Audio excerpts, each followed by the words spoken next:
shame we have to close that bridge.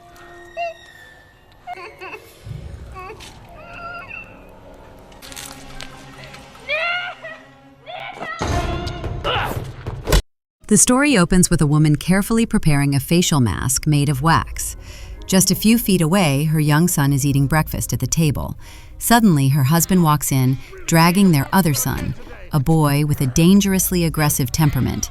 He's so uncontrollable that they're forced to restrain him by tying him to a chair. The scene cuts. Now we're with Carly, her brother Nick, and their 3 friends on a road trip through the South, headed to Louisiana to catch a big football game. So what's up? Since it's a long drive, they decide to camp out for the night and continue the journey in the morning. That evening, they're having a great time. One of the guys has a video camera and is filming everything to document their trip. But as the night deepens, something strange happens. They catch a whiff of something foul and decaying in the air. No one can tell where it's coming from. A large truck suddenly pulls up in front of their campsite, flashing its headlights aggressively. It seems like the driver is messing with them. They try waving him off, but he doesn't respond. One of the guys finally loses his temper and throws a bottle, shattering one of the headlights. The truck speeds off without a word. Shaken, the group returns to their tents. Later that night, Carly wakes up. She feels uneasy, sensing someone, or something, lurking just outside the tent. Frozen with fear, she decides not to check. The next morning, they discover that their friend's camera is missing, along with all the footage from the night before. Worse, someone has tampered with their car. Following the same disgusting smell from the night before, Carly and her friend Wade head into the woods to investigate. Suddenly, Carly falls into a hidden pit filled with rotting animal carcasses, the source of the stench. She screams in horror.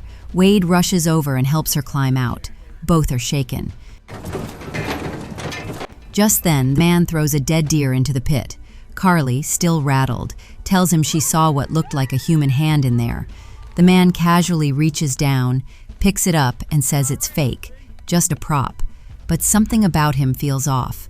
His behavior is strange, unnatural. Wade asks if there's a mechanic nearby. Something's wrong with their car belt. The man offers to take them to a shop in a nearby town. Wade and Carly agree to go, while Nick and the others continue toward the game. But soon, traffic forces them to turn back.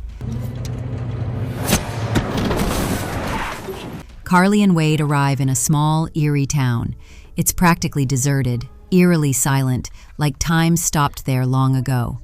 They wait outside an old church, and a man named Bo emerges. He tells them he owns the gas station and can get the belt they need, but it'll take about 30 minutes. To kill time, Carly and Wade explore the town. From one of the windows, they notice someone watching them.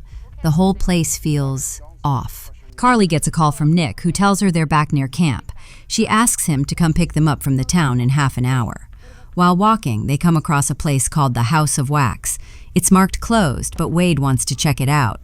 Inside, they find an elaborate display of wax figures. But these aren't your typical museum pieces. They're shockingly lifelike.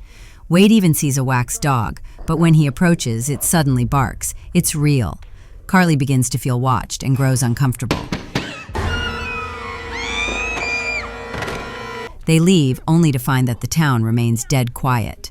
Bo returns and offers to take them to his house to get the right belt. Carly and Wade go along. On the way, Bo shares that the House of Wax once belonged to a doctor who lived there with his wife and twin sons.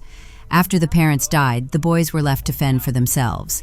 At Bo's place, Carly stays outside while Wade goes in to use the bathroom.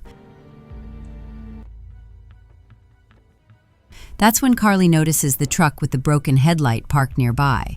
It's the same one from earlier. She tries to call Wade, but he doesn't answer. Growing anxious, she honks the car horn repeatedly. Suddenly, the power in the house goes out. Inside the house, a dark figure suddenly appears in front of Wade. Its face is made entirely of wax. Without warning, the figure delivers a brutal blow to Wade's leg, leaving him severely injured. Somehow, Wade manages to crawl outside, where Carly is waiting. The attacker comes after her too, but Carly narrowly escapes. Panicked, Carly remembers the church and runs there, hoping to find help. But as soon as she steps inside, she's hit with a horrifying realization. The church is full of people, But they're not real. They're wax figures. The terrifying truth slowly unravels. All those lifelike wax statues were once real people. They were murdered and their bodies preserved in wax. From the outside, they look like mannequins, but underneath the surface, actual corpses are entombed. Just then, Bo shows up and captures Carly. He takes her to the basement of his gas station, where he ties her up and seals her mouth shut with glue to keep her from screaming. Meanwhile, back at Bo's house, the mysterious attacker who ambushed Wade is revealed. He's Bo's brother. Wade is now strapped to a chair. The brother pours hot wax over his body, turning him into a horrifyingly lifelike statue. At the same time, Carly's brother Nick arrives with two of their friends. They split up to search for Carly and Wade. Nick ends up outside the gas station, just as Bo is stepping out. The same gas station where Carly is being held. Nick asks him, "Have you seen a guy and a girl around here?" Bo calmly denies it. Down in the basement, Carly hears her brother's voice.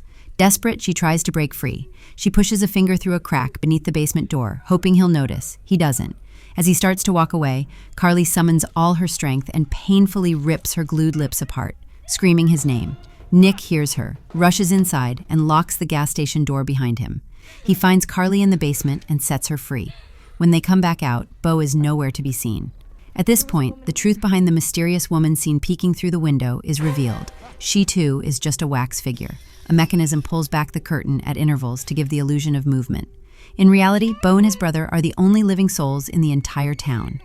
One of Carly's friends enters the house of wax and sees Wade sitting at a piano, now completely encased in wax. Before he can grasp what he's looking at, Bo's brother attacks and kills him. By now, all of Carly and Nick's friends are dead. Only the two of them remain. They find a small shop, grab a few weapons, and prepare to defend themselves. But Bo shows up there too. To escape, Carly and Nick run into an old movie theater packed with wax figures. They stay perfectly still, blending in with the statues. Bo walks in with a gun, scanning the room. Just then, Nick seizes the chance and shoots him with a crossbow, knocking him out cold. The siblings head to Bo's house, still hoping that Wade might be alive. But when they get inside, the truth hits them. Wade is gone. They find an old photo of two conjoined twin boys. It's Bo and his brother. The two boys from the start of the story were them. Their father, a doctor, had separated them, but the surgery left Bo's brother's face horribly disfigured. Their mother made him a wax mask to cover it. They make their way to the basement where they find evidence that all their other friends have been murdered.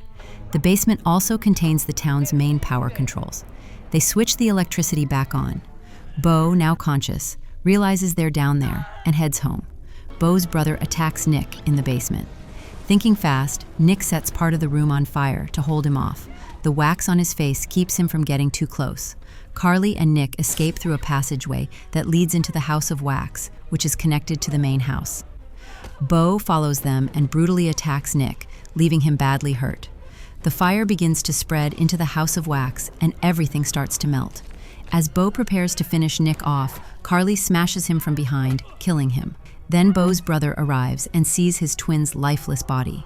Enraged, he lunges at Carly. She tries to reason with him, saying his brother manipulated him and that he can still choose a different life, but he won't listen. Just before he strikes, Nick intervenes. A vicious fight breaks out. Carly grabs a knife and stabs Bo's brother.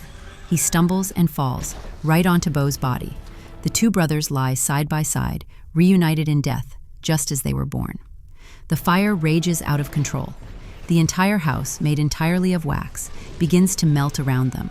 Carly helps her injured brother out just in time. The next morning, the police arrive, stunned by what they find. According to records, the town's sugar mill shut down a decade ago. The whole place was declared abandoned. Yet Bo and his brother somehow kept it going, murdering unsuspecting travelers and turning them into wax figures.